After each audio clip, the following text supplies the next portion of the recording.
যদি আপনার সামনে একজন নারী হাঁটে যাচ্ছে, একজন শিশু হেঁটে যাচ্ছে, একজন মেয়ে শিশু হেঁটে যাচ্ছে, আপনি কি তাকে ধর্ষণ করবেন?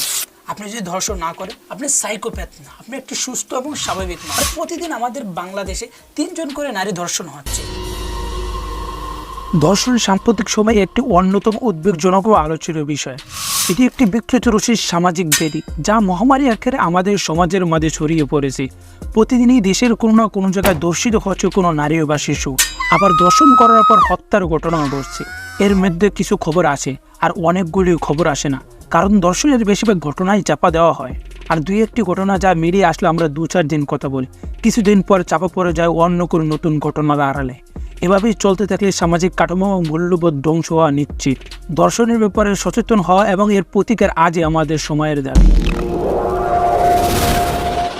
সম্প্রতি বাংলাদেশ মহিলা পরিষদ জানিয়েছে, চলতি বছরের শুধু জানুয়ারি মাসে 52টি ধর্ষণের ঘটনা ঘটেছে। এর ভিতরে 5টি গণধর্ষণ এবং 5টি ধর্ষণের পর হত্যা করা হয়েছে। গত 3 ফেব্রুয়ারি সকালে রাজধানীতে সেগুনবাগিচাতে এক সংবাদ সম্মেলনে সংগঠনটি আরও জানায়, 2018 সালে 942টি ধর্ষণের ঘটনা ঘটেছে সারা বাংলাদেশে। লিখিত বক্তব্যে মহিলা পরিষদ জানিয়েছে, 2018 সালে 182 জন নারী গণধর্ষণের শিকার হয়, 68 জন নারীর ধর্ষণের পর হত্যা করা হয়, 697 জন নারী ধর্ষণের শিকার হয়েছে। এসব ঘটনা উদ্বেগ জানিয়েছেন সংগঠনের লোকেরা। রাজনৈতিক প্রভাব এবং সন্ত্রাস ও আইন শৃঙ্খলার উদ্দেশ্যতার কারণে এইসব ঘটনার অপরাধীরা ধরাছোঁয়ার বাইরে রয়েছে।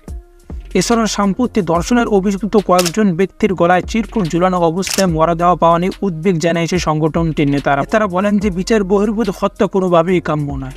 অপরাধী যাই হোক না কেন, বিচারিক প্রক্রিয়ার মাধ্যমে তাদেরকে কঠিন শাস্তি নিশ্চিত করতে হবে।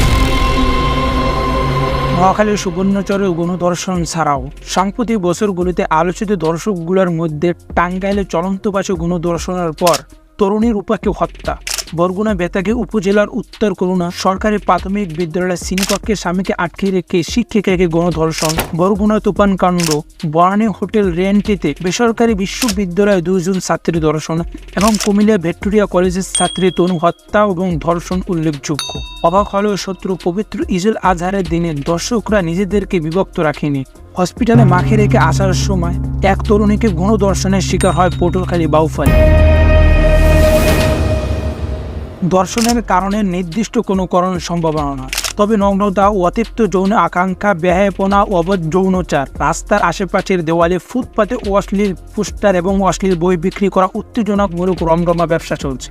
ছায়াছবি, অশ্লীল পত্রিকা এবং অশ্লীল ছায়াছবি প্রদর্শন, ব্লু ফিল্ম, চলচ্চিত্র খলনায়কের কর্তৃত্ব, নারীকে জোর করে ধর্ষণ করার দৃশ্যের মাধ্যমে সমাজের রাস্তাঘাটে বাস্তবে ধর্ষণ করার উৎসাহ যোগান দেয় এবং ইন্টারনেটের অশ্লীল সাইটগুলো উন্মুক্ত করে দেওয়া। সাথে সাথে প্রেমে ব্যর্থতা, একাকিত্ববোধ এবং অপমানজনক অনুভূতি, হতাশা, ব্যর্থতা এবং ব্যক্তিগত জীবনে কষ্ট, অপ্রাপ্তি, মাদকাসক্তি এবং বিচারহীন এবং 20+ চ্যানেলের নীল ছবিগুলো প্রদর্শনী ইত্যাদি সমাজের ধর্ষণ প্রবণতা বৃদ্ধি করার মাধ্যম। সাইকোপ্যাথিক ব্যক্তি এরই বেশিরভাগ মানুষই ধর্ষক। ধর্ষণের আরেকটি অন্যতম কারণ হলো আইনের প্রতি মানুষের ভয় কমে যাবে ও অনাস্থা স্বীকার করা। 2013 সালে এক জরিপে দেখা যায়, এশীয় প্রশান্ত মহাসাগরের দেশগুলো প্রতি 4 জনের ভিতরে 1 জন পুরুষ জীবনে একবার কোনো না কোনোভাবে ধর্ষণ করেছে। এর মধ্যে বেশিরভাগ পুরুষেরও কোনো আইনি ঝামেলা পোহাতে হয়। ধর্ষণের জন্য মেয়েদের ছোট পোশাককে দায়ী করে কেউ কেউ। আমার মতে মেয়েদের ছোট পোশাক কোনো সমস্যা না, পুরুষের বিকৃত মানসিকতাই মূলত দায়ী।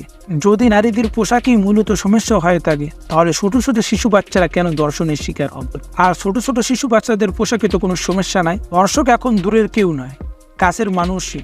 কাছের অনেক মানুষ এই অপকর্মের সাথে যুক্ত। ফলে সহপাঠী, বন্ধু বান্ধব, ড্রাইভার, সহকারী, বিভিন্ন দলের নেতাকর্মী এবং শিক্ষক, চিকিৎসক, দুলাভাই, ধর্মপ্রিয় এমনভাবে যদি তালিকা করতে থাকে, তাহলে তালিকা আরো অনেক বড় হয়ে যাবে, দীর্ঘতম তালিকা হবে। ধর্ষণের ভিতরে আবার কিছু কিছু ঘটনা আছে একেবারে অস্বাভাবিক, যেমন ধর্ষণ করার পর নির্মমভাবে হত্যা করা, মা বাবার সামনে মেয়েকে ধর্ষণ, মা মেয়েকে একসঙ্গে ধর্ষণ অথবা স্বামীকে বেঁধে রেখে স্ত্রীকে ধর্ষণ করা। নারীর অধিকার রক্ষায় সংবিধানে 28 অনুচ্ছেদ শেষ ক্ষেত্রে নারীর অগ্রাধিকার প্রাধান্য সহ রাষ্ট্র ও জনজীবন সর্বস্তরে নারী পুরুষের সমান অধিকার লাভের বিষয়টি গুরুত্ব দেওয়া হয়েছে। সংবিধান ও জাতিসংঘের সিডো সনদ আলোকে তৈরি করা হয়েছে। জাতীয় নারী উন্নয়ন নীতি 2011। এত কিছু করার পরও বন্ধ হচ্ছে না ধর্ষণ নামক একটি মহামারী, যা সামাজিক ব্যাধি।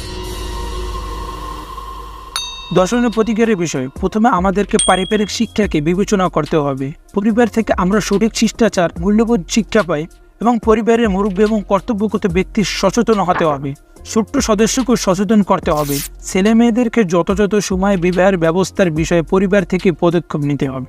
পরিবারের কোনো সদস্য এই ধরনের ঘটনার সাথে এই ধরনের অপরাধের সাথে জড়িত থাকলে সেটা গোপন না করে অপরাধীদেরকে শাস্তি নিশ্চিত করতে হবে। দর্শন বন্ধ করতে চাইলে সরকারের কার্যকর এবং কঠিন পদক্ষেপ নিতে হবে।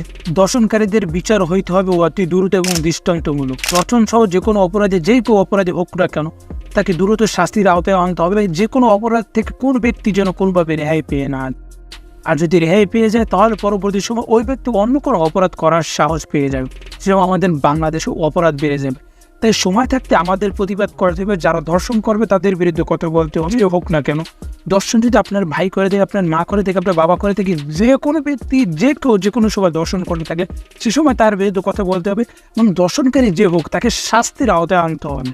যদি আমরা কোনো অপরাধ করার পর যদি তাকে শাস্তির আওতায় আনি, দর্শন করার পর যদি তাকে আমরা শাস্তির আওতায় না আনি, তাহলে পরবর্তী সময় ওই ব্যক্তি অন্য কোনো অপরাধের সাথে জড়িত হয়ে যাবে। দর্শনের সাথে আরও ভয়ঙ্কর কোনো অপরাধের সাথে তারা জড়িত হয়ে যাবে। সেই সময় আমাদের সমাজের ক্ষতি হবে, রাষ্ট্রের ক্ষতি হবে, বিশ্বের মাঝে আমাদের রাষ্ট্রকে অনেক খারাপভাবে মানুষ চেনে। তাই সময় থাকতে আমাদের এই সমস্ত খারাপ জিনিস, দর্শন এবং বিভিন্ন হত্যাকাণ্ড, বিভিন্ন অপরাধের সাথে যারা জড়িত তাদের বিরুদ্ধে কথা বলতে হবে এবং এই সমস্ত জিনিসগুলোকে সামাজিকভাবে আমাদেরকে শিক্ষা দিতে হবে।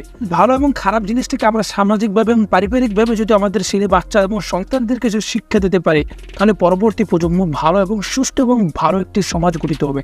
এর কারণে আমাদেরকে ভালো সমাজ, ভালো রাষ্ট্র গঠন করার জন্য আমাদেরকে শিশু বাচ্চাদেরকে, ছোট মানুষদেরকে ছোট থেকে যখন বড় করবো আমরা যখন শিক্ষা দেবো তাদেরকে এই সমস্ত শিক্ষা দিতে হবে। এটা অপরাধ, এটা গরিত কাজ, এই কাজ কখনোই করবা না। তুমি যতই কষ্ট থাকতে করো, তোমার মাথা যতই বিগড়িয়ে যাক না কেন, তুমি কখনো এই সমস্ত অপরাধের সাথে জড়িত হবে না। এবার যদি আমরা শিক্ষা দিতে পারি তাহলে রাষ্ট্র সুন্দর হবে। আমাদের বাংলাদেশে বিশ্বের তালিকার ভিতরে, আমাদের বাংলাদেশে কোনো দশমিক তালিকার ভিতরে আছে, শীর্ষ তালিকার ভিতরে আছে, শীর্ষ 20-30টা দেশের ভিতরে আমাদের বাংলাদেশও আছে। প্রতিনিয়ত আমাদের বাংলাদেশ আবার বলছি, আমাদের বাংলাদেশে ঘরে প্রতিদিন জানি, যেটা জানি না সেটা তো অনেক আবার বাতে, সে বিষয়ে আমি কথা বলতে চাই না। যেটা জানা যায়, ঘরে 3 জন করে একদিন নারী ধর্ষণ হয় আমাদের বাংলাদেশে। একদিন 3 জন করে নারী ধর্ষণ হয়, যেটা প্রকাশ্যে আসে। আর অপ্রকাশে তো কোনো অভাবই নাই, একের পর হচ্ছে। আর ধর্ষণ এমনভাবে বেড়েছে যেন ইউরোপের মতো। ধর্ষণের প্রথম তালিকা আমি একটি ভিডিও বানাইছি এর 2-3 দিন আগে, যে এই ভিডিওটা দেওয়ার কয়েকদিন আগে একটি ভিডিও বানাইছি। সেই ভিডিওতে দেখাইছিলাম বিশ্ব 10 তালিকা দর্শনের দিক দিয়ে কোন কোন দেশ আছে, সেটা নিয়ে আমি একটি ভিডিও বানাইছি। যাদের দেখতে মন চায় ডিসক্রিপশনে লিঙ্ক দিয়ে দেবো, আইকন দিয়ে দেবো, আমি এখানেই দিয়ে দেবো। যাদের দেখতে মন চায় তারা গিয়ে দেখতে পারেন, এই ভিডিওটা দেখেন যে আমাদের বাংলাদেশে কি পরিমাণ দর্শন বাড়ছে, বিশ্বের মাঝে কি পরিমাণ দর্শন বাড়ছে। দর্শন থেকে বাঁচতে হলে আমাদের মেয়েদেরকে একটু স্বাধীনতা হতে হবে এবং ভালো হতে হবে। পোশাকটা অপরাধ না, তারপরও পোশাক যে অপরাধ থেকে ওদের সেটাও না। কারণ আপনি যদি খুলে দেন আর একজন পুরুষ এসে দেখবে আর আপনাকে কিছু বলবে না, না হতেই পারে না। কেন ভাই, আপনার সামনে যদি ট্যাঙ্কার ঝুলায় আপনার মুখের স্যাপ পানি হবে। অন্যকে সতর্ক করতে হবে, নিজেকেও সতর্ক থাকতে হবে। তাই ভালো থাকবেন, সুস্থ থাকবেন। দর্শনের মতো গড়িত কাজ দিয়ে এই সমস্ত ডকুমেন্টারি এবং ভালো ভালো ভিডিও যদি চান অবশ্যই আমাদের এই চ্যানেলকে সাবস্ক্রাইব করে এবং ভালো থাকবেন, সুস্থ থাকবেন। চ্যানেলের পাশে